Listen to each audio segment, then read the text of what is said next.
Bonjour à tous et bienvenue sur Allo Fiston, le podcast qui vous livre chaque semaine des stratégies marketing actionnables pour faire grandir votre business.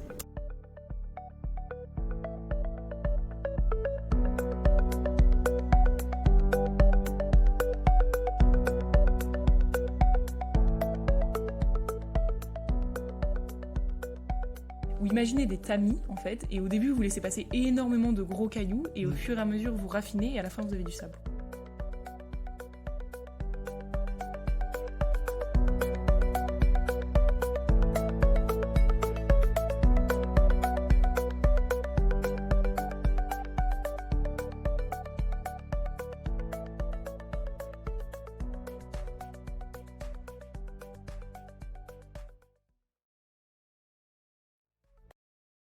Alors, dans l'épisode d'aujourd'hui, nous allons parler de mofu, bofu, tofu. Ce ne sont pas des plats que vous pouvez commander dans un restaurant asiatique, mais ce sont des termes techniques marketing. Emeline, tu vas nous en parler. Oui, aujourd'hui on parle inbound marketing, donc on peut vous faire un petit rappel inbound versus outbound marketing. C'est quoi la différence, lui ? Alors, inbound, c'est de l'anglais, donc en fait on pourrait traduire ça par attrait vers soi, attirer vers soi. J'aime pas trop la traduction. On va peut-être donner des exemples. Genre une métaphore, tu vois. De l'outbound, qu'est-ce que vous êtes ? Vous êtes un cow-boy, vous avez un lasso, et vous allez attirer les gens et les ramener vers vous. Voilà. Ça, c'est de l'outbound. C'est de l'outbound. L'inbound, vous ouvrez l'enclos où vous êtes et vous laissez les gens venir. Cette métaphore est presque préparée. Et bah pas du tout. Non. Bravo. Mais parce que je cherchais une blague sur tofu que j'ai pas trouvée, du coup mon cerveau m'a dit on se rabat sur les cow-boys. Voilà, donc on va parler inbound marketing, donc comment en fait laisser vos prospects, venir à vous. Et ce qui est hyper important, c'est que c'est une vraie stratégie boule de neige comparée à l'outbound. L'outbound, c'est vous allez peut-être prendre votre téléphone, vous allez démarcher, et en fait, chaque appel de démarchage ne va pas forcément vous en ramener un autre. Alors que quand vous produisez du contenu, votre contenu existant va travailler pour vous, et surtout, votre contenu futur sera encore plus performant que le contenu existant, parce que vous aurez une audience normalement plus large. Alors, mofu, bofu et tofu, juste pour expliquer, en fait, ce sont des acronymes qui vont correspondre à certains niveaux de où on se trouve dans le tunnel de conversion par rapport à son prospect. C'est ça. Donc, on vous parle souvent du AARRR. Voilà, c'est notre tunnel de vente avec nos 5 étapes. Et donc là, en fait, on va le diviser en 3, notre entonnoir de vente, avec tofu qui veut dire top of funnel, donc début haut de l'entonnoir. M pour mofu, middle of the funnel, donc milieu, et bofu, bottom of funnel, fin de l'entonnoir. Voilà, donc du plus large au plus précis, comme d'habitude. Alors le tofu, c'est en fait tout simplement, d'abord cette logique à 3 étapes, elle a en fait à chaque fois comme but d'amener à l'étape précédente, à l'étape suivante. Pardon. C'est ça. En fait, vous allez plus voir la vente comme un long processus, mais juste en 3 étapes différentes, où chaque étape en fait doit amener à la suivante. Et la vente n'est qu'une suite logique. Et sans vous spoiler un peu, vous n'allez pas vendre ou chercher à vendre dès le début de l'entonnoir. La vente ne va arriver qu'à la fin. Alors en gros, si je comprends bien, la partie tout en haut de l'entonnoir, donc c'est la partie tofu, top of funnel. Ouais, je bosse, pas grave. Bon, en gros, l'idée, c'est là d'abord d'aider le prospect quand il est dans sa réflexion, donc lui donner du contenu informatif. C'est ça. En fait, il vient d'avoir un problème. Peut-être, prenons un garagiste, tu vois. Genre là, tu vois qu'il y a un voyant sur ta voiture qui s'est allumé. Tu dis, alors c'est pas très grave, mais ça pourrait le devenir. Bon, je sais pas à qui je dois m'adresser. Est-ce que moi je peux le résoudre tout seul ou pas ? Donc vous, comment vous allez intervenir ? Vous allez lui donner des contenus très très larges. Peut-être que l'exemple du garagiste n'était pas non, mais pourquoi pas, parce que, alors ça veut dire quoi ? Ça veut dire des recherches sur le sujet, des infographies. En fait, vous allez des articles, tout ce qui concerne en fait son problème en général. Vous n'allez pas forcément parler de vous, mais juste l'écosystème du truc, quoi. Vous apportez la réponse à une question qui peut se poser, qui est en lien avec votre activité. Mais vous ne parlez pas de vous.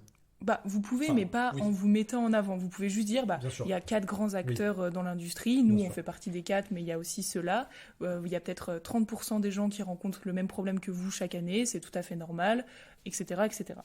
Donc là, on était sur la première étape de ce funnel. Donc la deuxième étape, ce sera la partie mofu. Oui, middle of funnel. Middle of funnel, donc c'est celle juste après, quand le prospect est un petit peu plus chaud. Oui, c'est ça. Il est un peu plus éduqué dans le sens où il a conscience de son problème et il a conscience de qui peut l'aider à le résoudre et de quelle manière. Et donc là, votre idée, ça va être vraiment de dire « en fait, je veux rentrer dans la course. Je veux que tu me considères pour être quelqu'un qui t'aide à résoudre ton problème. » Donc là, en fait, le prospect va raffiner ses prestataires. Il va faire une shortlist, un top 3, un top 4, je sais pas, ça dépend du sujet. Là, il est dans tu me corriges, hein, mais il est dans l'étape où il commence à chercher qui va répondre à son problème. C'est ça, et donc il va chercher une expertise, une vraie image de marque. Et c'est ça, en fait, où vous pouvez faire la différence, c'est qu'est-ce que vous apportez et qu'est-ce que vous apportez de manière différente. Parce qu'on peut vous choisir pour votre expertise, et là, vous allez dire, on a plein de gens diplômés, ou ça fait 20 ans qu'on fait ça, ou on a travaillé avec avec...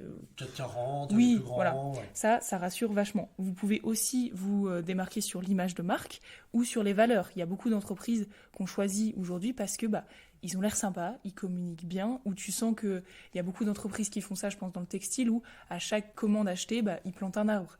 Et il y a des gens qui choisissent une entreprise juste pour ça. Moi, tu vois, je pensais à Luco, les assurances. Je connais peut-être pas. Absolument pas. Et pourtant, c'est un sujet qui est pas fou, l'assurance. Et moi, si je devais prendre une assurance demain, je passerais par eux parce que je leur fais la pub gratuite, je sais pas pourquoi. Mais on n'est pas sponsorisé. Mais je suis pas sponsorisé, mais je trouve que ce qu'ils font, c'est bien. Tu vois, ils ont réussi à rendre ça. Ils ont réussi à rendre l'assurance sympathique avec leur communication. C'est tout par son téléphone. C'est un peu comme les néobanques. C'est la néo-assurance. Tout est géré depuis ton téléphone. T'as une appli, machin. T'as plus besoin de faire des trucs compliqués avec des devis sur un site obscur, avec des mecs qui te répondent pas. Et que quand tu les appelles pour déclarer ton sinistre, déjà tu sens que ce qu'ils veulent, c'est pas te rembourser. Voilà. Bon, bref, si vous voulez nous envoyer un chèque, envoyez-nous un mail. Voilà.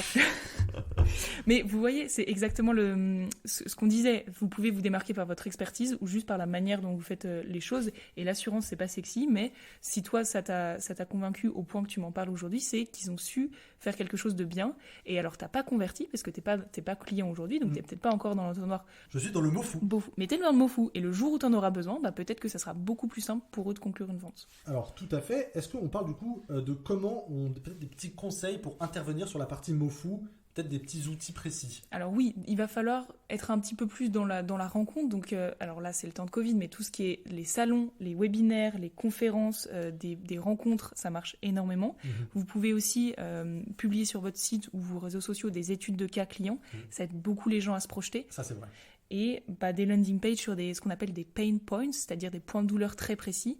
Alors là, je pense beaucoup au B2B, mais imaginons que vous êtes entreprise de RH et aujourd'hui, vous avez un turnover énorme dans vos équipes.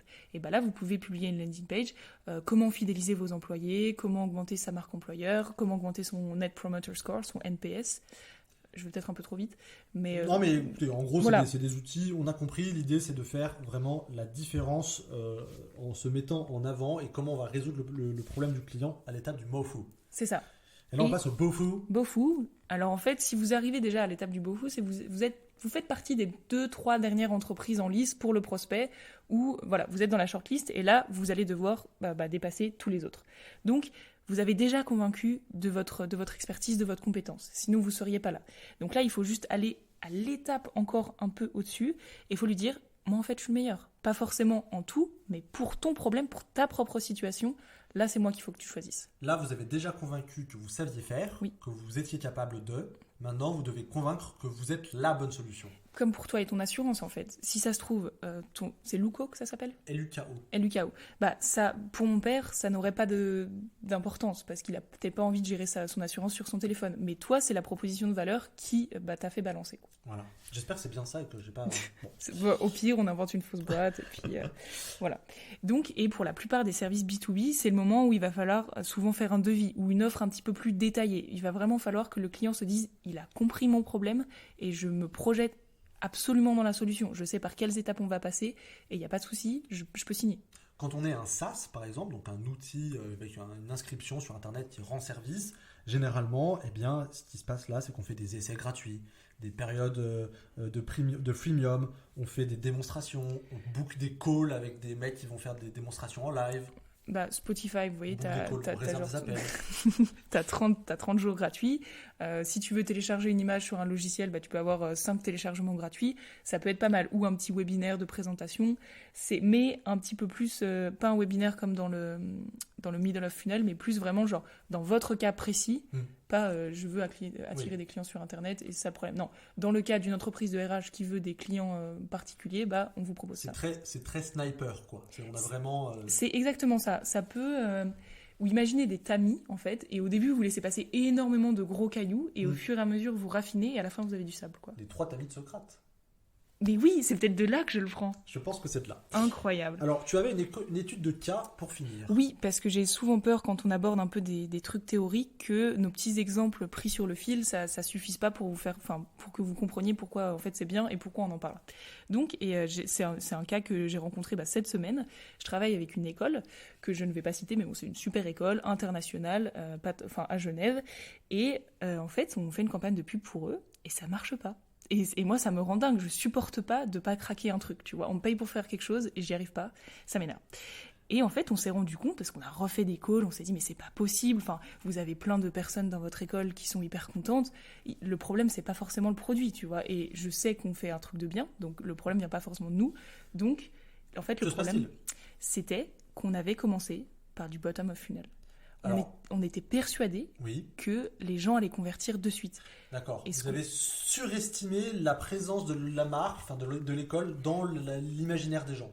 C'est ça. Et puis en fait, là on parle d'une école, c'est pas un truc e-commerce acheté entre 5 et 50 francs. Ah oui. C'est un commitment sur le long terme. Un engagement. Un engagement sur le long terme. Et puis, oui, mais puis c'est tes enfants, tu vois. Tu vas réfléchir un petit peu avant où les mettre. Puis en plus, c'est un cursus normal, vérifié par l'État, tout ça, mais c'est quand même pas l'école de ton quartier. Bien sûr. Donc, ça coûte cher, on prend pas la décision sur un coup de tête. Exactement. Et en fait, on s'est rendu compte que là, il faut qu'on prenne un peu de recul et qu'on commence au début.